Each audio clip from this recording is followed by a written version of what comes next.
I want to introduce our next introducer, just briefly. Jason Martel is going to introduce Roy Lyster to us. Jason is a PhD candidate in Second Languages and Cultures Education at the University of Minnesota. And he asked me, so take a good look at Jason when he's up here. He asked if you could please ask him universally when you walk by him, how far along are you in writing your dissertation? Here's Jason.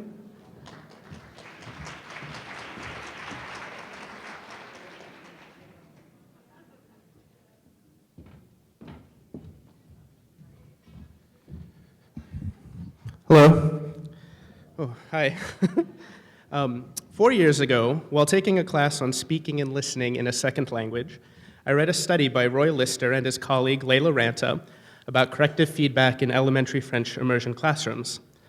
By this article alone, I could tell that Roy has a significant voice among second language acquisition scholars, and I wanted to learn more. I read deeper into his extensive list of publications, many of which at this point are seminal works, and I learned about concepts such as immersionese, negotiation of form, and instructional counterbalance. I was intrigued, and I'm sure that many of you here today have had the same experience. Beginning his career as a French immersion teacher, Roy has contributed substantially to our knowledge of second language teaching and learning processes, principally within immersion contexts. He has published broadly in peer-reviewed journals such as Studies in Second Language Acquisition, the Canadian Modern Language Journal, and Language Teaching Research, in addition to authoring several book chapters. His 2007 monograph, Learning and Teaching Languages Through Content, A Counterbalanced Approach, stands out as one of the more masterful traversing's of the theory-practice divide. More recently, his scholarship is focused on helping students bridge languages in French immersion in service of their language development and on encouraging teacher collaboration across languages. Although he resides in Montreal, where he is a professor of second language education at McGill University, Roy is no stranger to the state of Minnesota. On 4 occasions, he has taught a popular CARLA summer institute called Meeting the Challenges of Immersion Education, Counterbalanced Instruction in the Immersion Classroom, and he has spoken as a plenarist at 3 of the 4 CARLA immersion conferences. Please therefore join me in welcoming Roy back to l'Étoile du Nord for his conference concluding talk, Integrated Language Learning Across the Immersion Curriculum.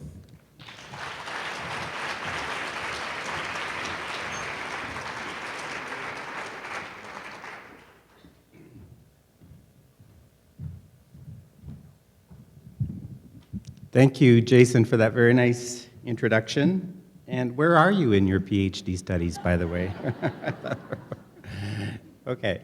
It's a real honor to be here, and I'm very grateful for the invitation. I'd really like to extend my thanks, especially to Tara Fortune, not only for inviting me here to give the closing plenary, but for having organized such a successful conference. I think it's been really great.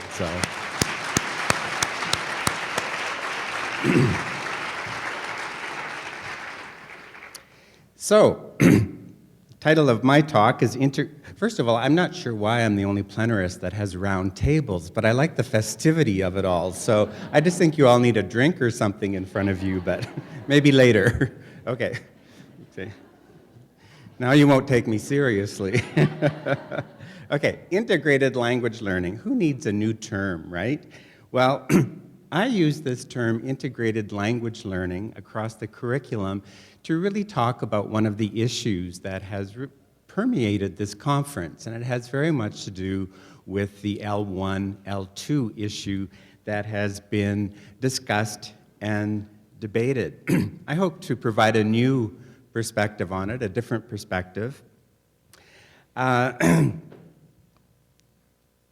Integrated language learning, for me, is a term that I use to talk about biliteracy development, and specifically it really refers to making L1 and L2 connections for the purpose of developing literacy in 2 languages, and also to diminish what Jim Cummins calls the 2 solitudes approach, where both target languages are kept completely separate.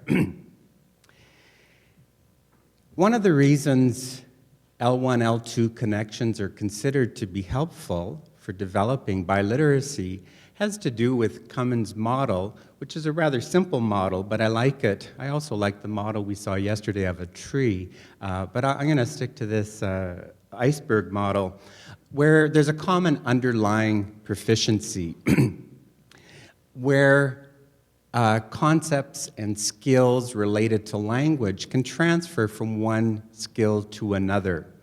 And by reinforcing L1 and L2 connections, we really reinforce this common underlying proficiency. And I'm going to give you an example from the research that I'm going to talk about today. In one of the biliteracy projects that I'll be talking to you about, we focused on word formation. In other words, prefixes, suffixes, and root words. So the notion of word formation is something that is really part of a learner's common underlying proficiency. If you know about word formation in one language and are learning a cognate language, you do not have to learn all over again the notion of word formation, but what you do need help with is more at the surface level in terms of which prefixes go with which language, which suffixes go with which language. And this is something that's very subject or language specific and has to be dealt with specifically by respective language teachers. So, what is this L1, L2 dilemma? It's been framed as a debate. I call it a bit of a dilemma because if we know that there are cognitive benefits to drawing on the first language in order to develop second language proficiency, if we know this for sure, then it is a bit of a dilemma because teachers need to ensure massive exposure to the target language and massive amounts of opportunities to use the target language. And therefore, there are really good reasons for assigning a specific context to each language so that Spanish would be in the Spanish class and French would be in the French class and so on. And teachers, immersion teachers, have worked really hard at doing this. I just want to mention, this didn't come up in the introduction, but I was an immersion teacher in the 1980s, a French immersion teacher. And so in the research that I'm going to talk about, I draw a lot on some of my own teaching experience. And I was one of the ones that made sure that the French class, it was very, very much used for French. So the dilemma is, how can teachers really encourage students to draw on their knowledge of both languages while developing a sense of the linguistic and contextual integrity of each language on its own? Okay? To me, that's the issue. That we want to maintain the contextual integrity of each language, but we need to facilitate some sort of transfer from one language to the other. And what we've come up with some of my colleagues and also my graduate students in the Montreal area is this idea of using biliteracy tasks that cross boundaries between languages and that cross boundaries between languages. And what this involves is the partner teachers of both target languages collaborating. So that really the L1, L2 connection is really being done by partner teachers who are designing biliteracy tasks that cross languages and cross classes, but in each case, the target language remains the language of communication in each respective class. And I'm going to show you a lot of examples from the research that we've been doing to try to illustrate what I mean here. So I'm going to talk to you about two separate projects. One, just by way of introduction to show you how this research began, is a study that we've called the Bilingual Read Aloud Project. It was funded by the Canadian, the Social Sciences and Humanities Research Council of Canada. And this study was done with my colleague in Montreal, Laura Collins from Concordia University. And the second one that I'm going to focus on more was funded by the Quebec Ministry of Education, and it's called Teacher Collaboration for Integrated Language Learner, and this is a project that I've done with my graduate student, Susan Ballinger. Okay, so before I tell you about these projects, I want to tell you a little bit about the context where the research took place. The research took place actually in the school district where French immersion began in 1965. So those of you familiar with the history here, those programs were designed for homogeneous groups of English-speaking children, right? The context has changed, the demographics have changed quite a bit, so that in this context now, the classes are mixed with both French-speaking children and English-speaking children. Okay, so if you have a look at this pie chart, the current statistics in this school district show that only 53% of the students at the elementary level have English as a home language, and 38% of them have French as a home language.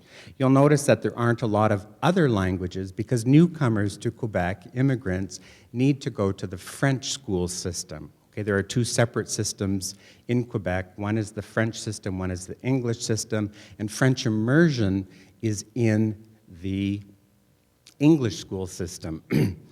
What happens is that many French-speaking parents want their children to learn English better than they would if they went to the French school system, so they send their children to an English-speaking school, but put them in French immersion so that they maintain their French and so that they can learn English. So you have to understand the context here. We have French immersion classrooms with Francophones there to learn English. So it's a very interesting context in which to work. The point I wanted to make is that the research I'm going to talk to you about, I believe, is very similar to two-way immersion programs to some extent, and I believe the research I'm going to talk about will be applicable to those contexts as well as to other contexts. The main difference in the Quebec context is that no one wants to claim that one language is a minority language compared to the other, so we just say that both French and English are majority languages. Okay, so in the first, I could actually give a whole plenary about the linguistic politics of Quebec, but we could do that later tonight at the dinner and dance. Okay, so in the first year of this project that I did with Laura Collins, it was very, very exploratory. What we knew is that we wanted to go in there and help the teachers in this situation. They thought they were teaching French as a second language, right? But they had all of these first language speakers with them. The English teachers at the school thought they were teaching English mother tongue, but they had all of this mixture of first and second language learners. So the first year of the project, and the school district was very welcoming. They wanted us to come in and to try to provide some professional development to teachers. And in the first year, we simply observed in the schools. We wanted to see what teachers and students were already doing about this mixture of languages, how they were responding to it. And what we found is that they weren't really responding to it. They were continuing as if it was a typical one-way French immersion, one-way French immersion program. We found very few connections being made across languages, and we found no teachers, no French and English teachers that were collaborating. It just wasn't part of their culture. The one good example of collaboration we found was with one teacher who was teaching both the French and the English part of the day, and so she was collaborating with herself. It's true. This is very true. So, during this first year, we found 6 teachers who were willing to work with us on a project, so 3 pairs of teachers, the French and English teachers of 3 different groups of students. And we undertook the second year of our project, which was this bilingual read aloud project that I'm going to tell you about now. I just want to mention that in the first year, one thing we did observe was teachers often, I'm talking about primary level teachers often read aloud to their students, and so we thought this was an instructional technique that would be interesting to incorporate with a new twist, making it a bilingual read aloud project. So, it sounds very simple, but actually it took a long time to get this going and to develop it. It's a paper that's published in Language Awareness by myself, Laura Collins, and Susan Ballinger, where the teachers simply read the same chapter book aloud to their students, alternating between French and English, so that the French teacher read chapter 1 in French and would ask the students to make predictions, but they wouldn't hear chapter 2 until the English class. In the English class, the teacher would ask the students to retell her the story, what they had heard in chapter 1, and then in English, and then she would proceed to read chapter 2, and then chapter 3 would be in French. And each time, though, the teacher began the class by asking students to recount what had happened in the previous chapter, even though it had been read in the other language. So the purpose, or one of the purposes of this, one purpose was to get the teachers working together and collaborating, and the other purpose was to encourage peer scaffolding and peer interaction, right? Because the idea was that if the first chapter had been read in French, the Francophones would be at an advantage. They probably understood more. But then they were being asked in the English class to retell the chapter in English, and so that puts the English-speaking children at an advantage. So the point was to watch the students interact and scaffold one another as they retold part of the story. Okay? So I just want to mention the books because this series is quite amazing, and I'm sure that many teachers here know about the Magic Treehouse series. It's written by an American, Mary Pope Osborne. All of these books are translated into French, and I believe that almost all of them are available in Spanish as well as other languages. I know that they are in Portuguese. They've been translated into many languages. And I always like to point out that I'm actually not Mary Pope Osborne's manager or anything like that, but this is a really interesting series because it's highly educational, because the children always travel back in time and learn about a specific period, and at the same time they also learn about different ways of writing over time. So one of the stories was it's called Vacation Under the Volcano, and they go back to the time of Pompeii and the eruption of Mount Vesuvius. They learn all sorts of things about Roman antiquity, and at the same time they learn that books were actually written on papyrus that were rolled into scrolls, okay? Anyway, and the kids really like these books. And we have lots of data. We videotaped. They actually read 3 books over a 4-month period. We videotaped all of the reading sessions. We have all of the data transcribed. We interviewed teachers. We interviewed students. Students completed a questionnaire. We have quite a bit of data from this particular study. So what I want to show you, I just want to give you an example of the kinds of interesting connections that were made, just to show you the potential for this type of activity. So that at one point, they're learning about sundials. And this is a fairly new concept for some of these children, how a sundial works and so on. So you can see the content that's interesting in these stories, right? And the stories actually cross subject matter areas, because some of these teachers, for example, integrated this story about Pompeii into their unit on natural disasters, for example. But in this short clip I'm going to show you, you'll see the connections that are being made between sundial and the word in French, which is cadran solaire. So you can see the word solar in there, right? Cadran solaire, because of the word soleil, which is in French. But in English, we also have the word solar. So you'll see some of the connections that are being made here. Okay, so you see the kind of connections that were being made. Before I go on, I want to talk to you about some disconnections that were also made. And before I do that, I just want to show you, because one of our concerns was because it was kind of exploratory, we weren't sure how the children would react. We thought maybe, you know how sometimes children say, oh, well, that's stupid, that's boring. We did that already in another class, right? And we didn't have those types of reactions. The children were really interested.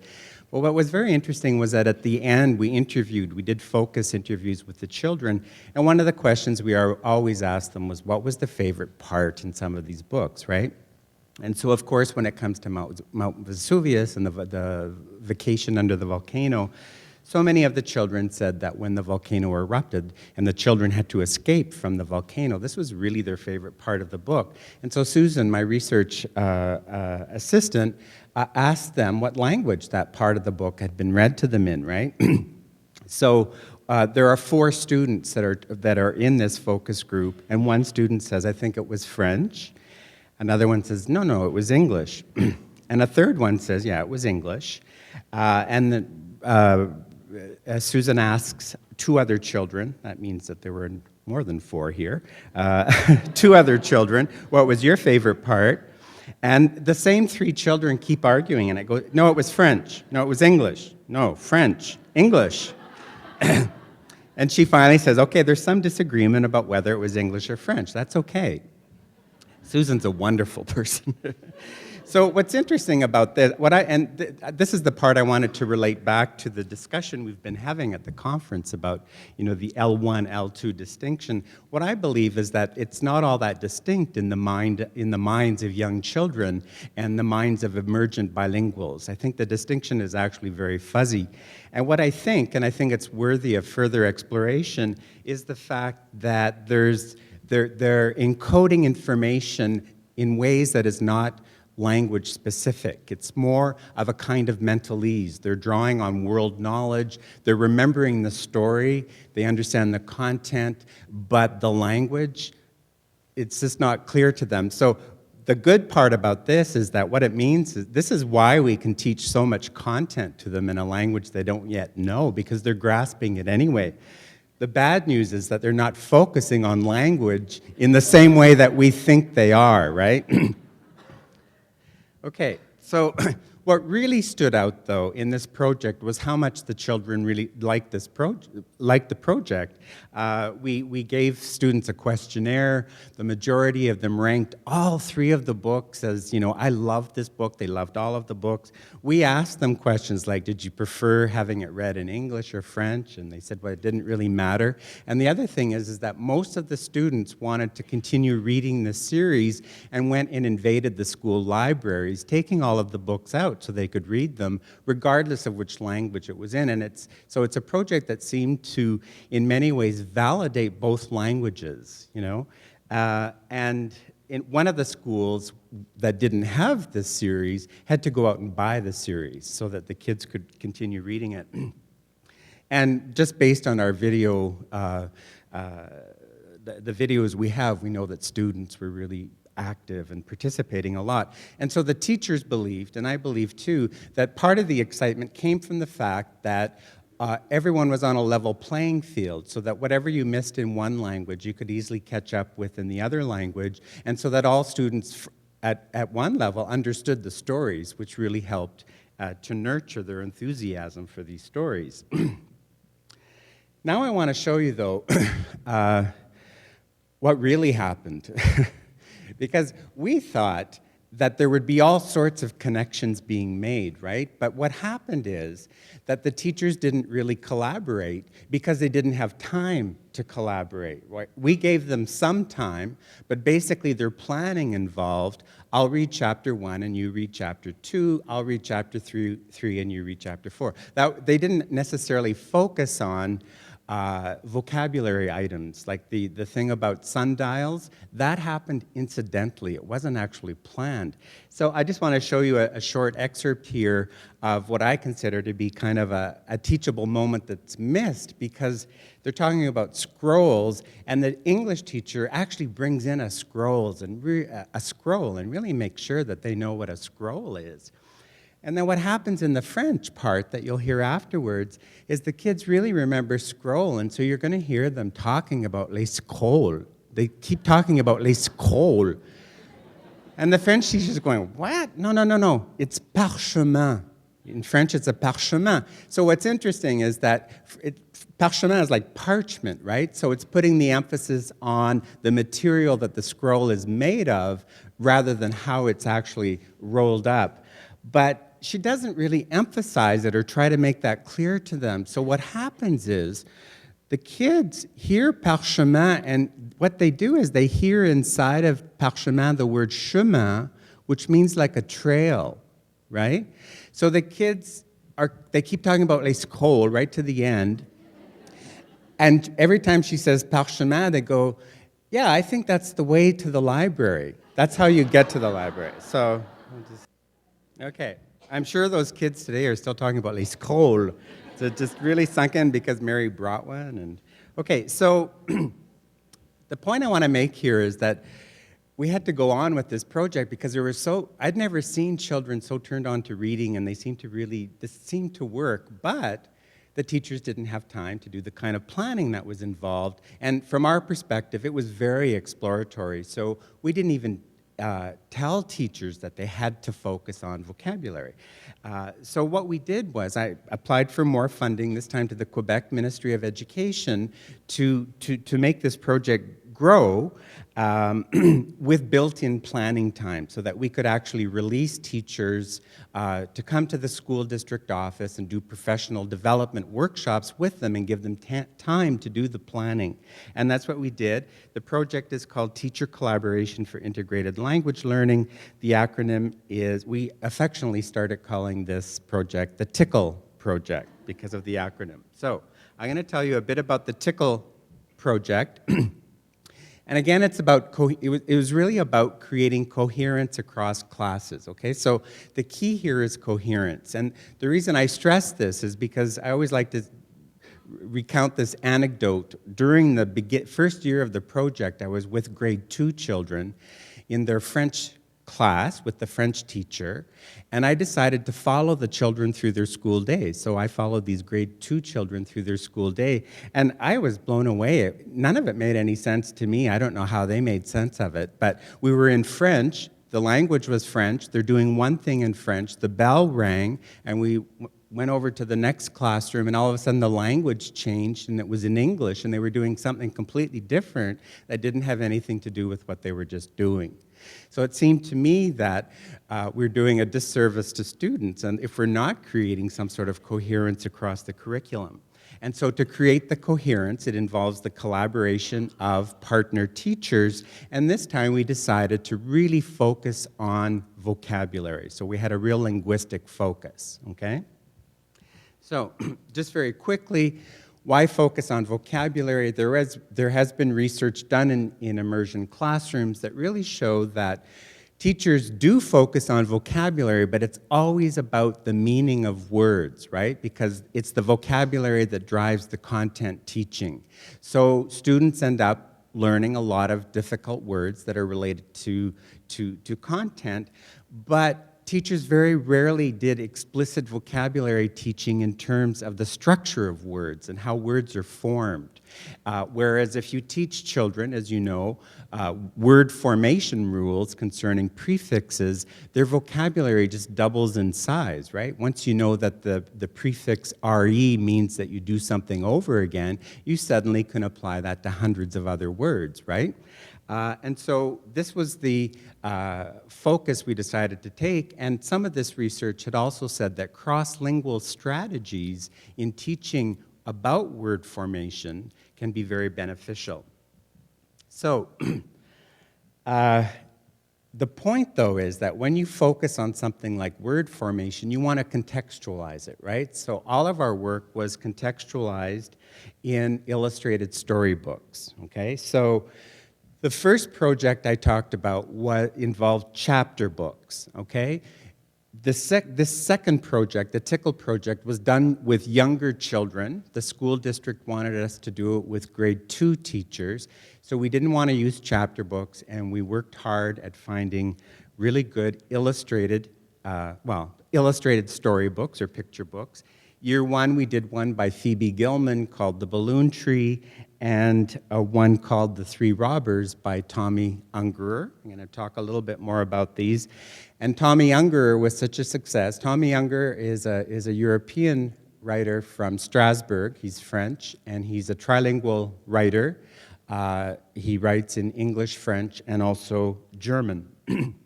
And so in the second year, what we found is that teachers and students really liked, even though this is second grade, they really liked the idea of an author study, right? So we focused in on this one author, and we did a story called The Moon Man and another one called Crypter. So I'm just emphasizing this to show you the context in which we focused on language. Okay, so over the 2 years, we worked with 16 teachers. The first year we had 7 teachers, and the second year we had 9 teachers. But what I want to point out is that 3 of the teachers from year 1 became lead teachers in the second year to work as mentors with the new teachers as we went through this professional development project. Okay? So we set it up so that each year really spanned the entire year. We did the first year we did a set of 6 workshops. They were only half-day workshops. By the second year, we realized they needed to be full-day workshops because teachers found it very hard to concentrate coming in just for the morning and then going back to school in the afternoon. So in the second year, we did 5 full-day workshops with teachers at the school district, and these are workshops that I conducted along with Susan Ballinger. So we did a whole workshop, for example, on vocabulary instruction and how to teach about word formation. This is where teachers had time with their partner to sit down and actually plan. So they had a whole day to plan activities around the Moon Man. Then we would go in, whatever activities they planned, we would go in and videotape their lessons as they read the story Moon Man. About a month later, they had time to plan for Crypter. We did the videotaping. And then the final session in each year was having the teachers come in and view the videotapes and discuss them with us, a bit like a stimulated recall session, which was really quite amazing because teachers don't often have the opportunity to see themselves teaching, and especially not the opportunity to see their own students in another classroom using another language, right? So this was a big part of the professional development so that they could really get a sense of their students being able to use both languages. Okay, so now I want to give you a sense of the kinds of tasks that teachers, the instruction to teachers was simply think of a task that you start in one language but that continues in the other class. Not the same activity, but a literacy task that continues in the other class. So here's an example. This is from the picture book, The Three Robbers. The 3 robbers at the beginning are really nasty, and they steal, and they rob, and they plunder. And they actually kidnap this little girl, Tiffany. And they take Tiffany back to their home, and when she's there, she realizes that they have this chest. They have chests just full of treasure. It's just full of treasure. They've never done anything with the money that they actually stole. So in French, the French teacher reads this and then stops at that point. It's really about halfway through the book. So it's this really key point, and she just stops and asks the children to make predictions. What do you think the 3 robbers are going to use their money for, right? So the children have all sorts of ideas about how you could use all of this treasure, and they're doing this in French, but it's not until the next class, the English class, where the teacher says, okay, so tell me what your predictions were now. I'm just going to show you this little clip because this is the English teacher who's trying to pick up where the French teacher left off and turns it into a literacy task. Okay, so you get the sense of the activity starting in one class and continuing in the next class. Now, within that context, though, we asked teachers to focus on language, right? And as I said, the language was on word formation. So Because actually the happy part of the story is that what the three robbers decided to do was to take all their money and buy a big castle and then go out and look for all the unhappy abandoned children and let them live in this castle, right? And so this is a big part of the story, right? So they're going out to look for all the unhappy children. So we really exploit that idea of happy versus unhappy, and teachers draw attention to all sorts of words that you could negate once you know that rule, right? So unable comes from able, and unbelievable comes from believable. And in the French class, something similar is happening, because in French, the negator the prefix here is mal, malheureux, and the teacher is doing similar things, right? But very much in French. The English teacher's doing this in English, the French teacher's doing it in French, to the extent that their students are able to take in this kind of information, and they make various games for students, to create words and so on. I'm going to show you an example now, I think. I thought you might like a little movie break. It's called The Prefixes. We had a really good group of teachers to work with. I'm not going to, and then in French, there was always this idea of looking for the smaller word in the bigger word, right? So I'm not going to show this particular video. I want to move on a bit here, but, the verb terroriza, there's the teacher that really focuses on that, and some of the students are saying, oh, terror, I hear the word terror in that, and really getting them to look for small words and big words. Okay. Now, moving on to Crypter. This was the best story. Crypter is a fascinating story about a woman who lives in Paris. Her name is Madame Bidot, and her son sends her a boa constrictor as a gift, okay? So she gets this boa constrictor. She does all sorts of things to adapt it to her home, and he becomes a remarkable person. He ends up going to school and showing the children. He forms himself into letters and numbers to help them learn the letters and how to count. He becomes a skipping rope for them to play with. And in the end, he actually saves Madame Bidot because her place is being burglarized, right? So he becomes a hero, and here you see that he's getting a medal. And in the story we read, for his bravery, a nice medal was awarded to the heroic snake. So the theme that was built around this story is all about what it means to be courageous and brave and so on. So in this context, to have a linguistic focus, this is the kind of information that we gave the teachers during the workshops, right? So we take this theme of a hero and look at things like the fact that from that we can form the word heroism and heroic. The word brave and bravery come up. The word courageous and courage come up. And then, to the extent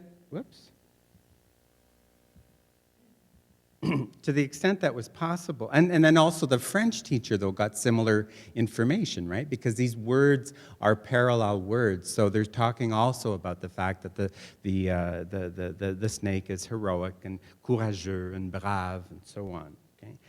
And then, to the extent that was possible with their students, the teachers would show how these suffixes, for example here, heroic, the IC, once you know that, you can take a word like history and make the word historic, or you can take the word microscope and make the word microscopic, right? Or if we build on the, and similar things were being done in French, right? Because the pattern is very similar. In terms of courage and courageous, they try to point out to students that you can, once you know that suffix, you can take a word like danger and make dangerous and so on, and similar patterns exist in French, okay? But the extent to which teachers focus on this is really in the different classes. So that's a language focus. What the teachers really had to come up with was a task that started in one class and continued into another class. So I'm going to show you one of the projects that two of the teachers designed around the theme of adaptation. Because remember I said that Madame Bidot, she really helped Crypter adapt, right? She even knitted him a long scarf, she got him a long bed and brought in palm trees, and he really did a lot to adapt himself to the community by helping out the community, by helping the children. So these teachers decided to focus in on the theme of adaptations. And what they did was, in the English class, well, basically they had a choice. They had to choose a pet. They could choose from a giraffe, an octopus, a porcupine, or a bat. They chose a pet, and they had to describe in the English class how they would adapt their home for their new pet. But at the same time, in the French class, they had to talk about how that same pet would adapt itself to the community by being useful. And then the point here was that they came up with a bilingual book, okay? So this is an example, so this is their creation from both French and English classes. Here you have, so this is the same student who's done this, right? You open the book, and on one side you have that this student has chosen a giraffe. In English, she says, I'm going to choose a name. It's going to be Allison, and if it's a boy, I'm going to call him Max. For my pet, I am going to do a house with a tall ceiling. The tree is for the food for him or her. And then in French, about the same pet, she has a picture of the giraffe helping her do the dishes. And in French, she says, my giraffe has a long tongue, and so she's going to help me do the dishes with her long tongue. Another child in English says, I'll bring him to the beach, and draws a picture of the beach and the giraffe. And on the other page in French, it says, I can slide down its back.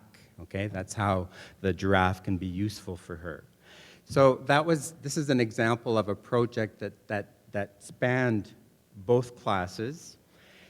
And now what I need to do very quickly is point out to you that we did testing during year 2, right? We assessed learners' morphological awareness so that we could determine to what extent this might help them in their language development.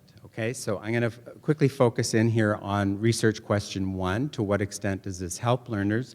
We had a control group. We had we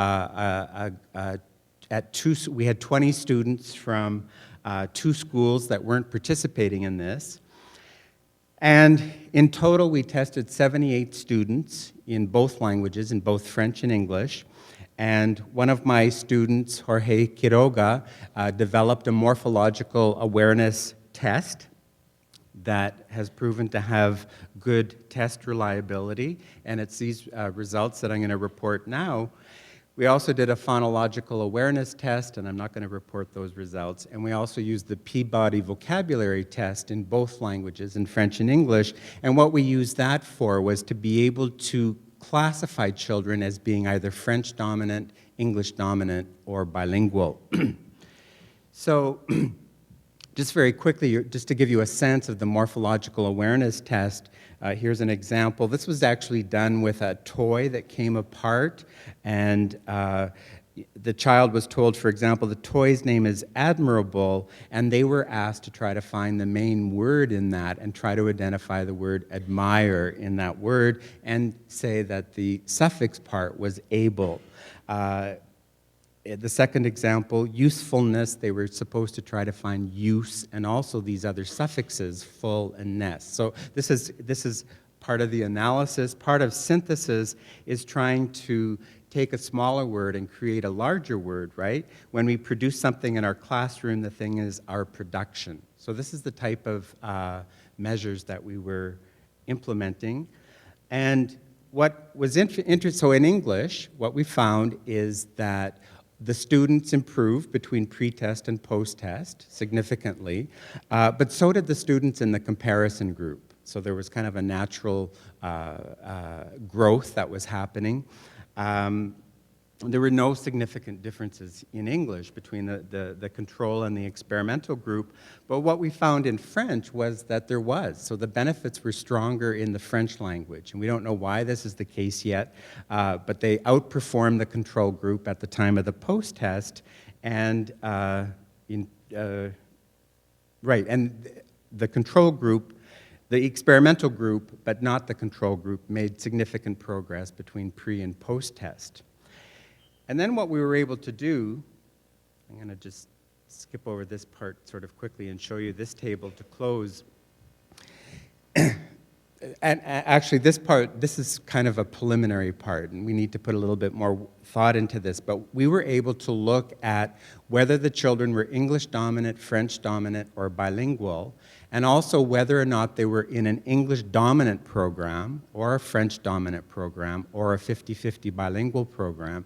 And what we found is that there were no differences across these type of learners. And so what it means is that this type of intervention was beneficial for all of these learners, regardless of language dominance and regardless of program type. Okay, so it seems very promising in terms of its effects, especially for the French language. Just very quickly before I conclude, I want to point out that the teachers, because again, this was exploratory, we weren't sure if the kids would like hearing the same story or not. The teachers said that students loved it. They enjoyed making connections between languages. They never complained about hearing the same book, and they were very excited to hear it again in a different language. And at the last meeting with teachers, I'm not going to show you this particular video, but we have the teachers there, and I said to them, too bad we don't yet have the test results so we know how effective this was. And the teachers said, we don't need the test results because we can see how effective this was. And they're just saying, my students are just saying, oh, look, there's a small word and a bigger word. And even though this was second grade, they became very adept at identifying parts of words within the context of these stories. So, just to conclude then, I want to show you this clip of a group of grade 1 students being read the same part of the story in both languages, so just so you get a sense of their reaction to this. So that, this is from Crypter, and this is the postal delivery person who is delivering the boa constrictor in this huge round box, right? And when Madame Baudot opens it up, you can imagine how she reacted because there's a boa constrictor in there. So the kids are being read this part in French and they're asked to reenact it. And then you'll see what happens when they're read the same part in English. That's my favorite part where he points out the camera girl. Oh, that was Susan. So this is true, teacher. It actually happened and we have it on video. So you get a sense of the excitement. Those kids weren't part of the testing because they were only in grade 1. We had teachers who, even though they weren't grade 2 teachers, really wanted to participate because, maybe because they got free storybooks from it. But okay, so on that note, what I want to say is that the results here I've gone over very, very quickly, and they're going to be published in a more refined way in the new journal that Steve Bjorklund and Dee Teddick are editing, called Journal of Immersion and Content-Based Language Education, and the publication of this study should come out, and the first issue is set to come out early next year, and their second issue later next year in 2013. So on that note, I would like to thank you very, very much for your attention.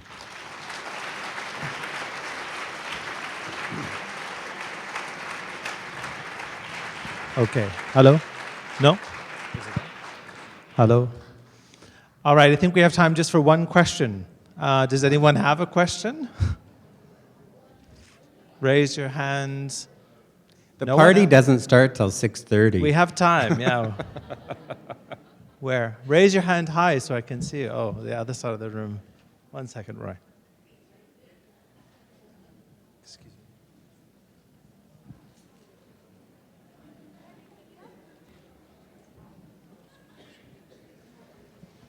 Roy, I wonder if you have any ideas about why the French morphology was better than the English. Right, so... You must have thought of this. Yeah, I actually, these data are really fresh, by the way, but I have thought about it a little bit, and I've spoken to Susan about this.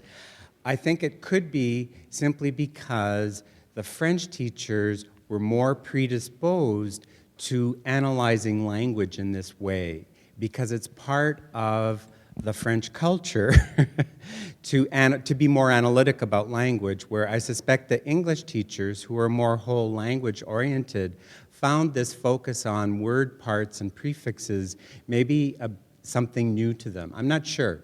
It's just an idea. But we do have a lot of data, like we have video data, interviews. I'm going to try to answer that question. Any last questions? I have one, Roy, actually. So, It's about the context. Do you think this would be, I mean, first of all, it was great to hear that we have two-way immersion in Canada. I like that analogy. So I think that it would apply to the two-way immersion models here. But how would it apply across different languages, say like in Chinese? I mean, it certainly would work in Brazil. Have you thought about other contexts? Yeah, well, certainly the focus on word formation would only work with cognate languages. I think that with languages that are non-cognate, then you could use this for other purposes in terms of if your goal is to create coherence across the curriculum, you could focus on other things. Like you could focus on content areas. They don't have to be storybooks, right? So let's say in Mandarin, you're studying something specific in science. Maybe you're studying volcanoes. Maybe in the English class, they could be reading a story about volcanoes. Like there are many ways to make those kinds of questions. The focus on word formation wouldn't work across languages so different, though. As always, you bring insight from into the research from the classroom. You never let us forget that you're a classroom teacher. Thank you very much. Thank you.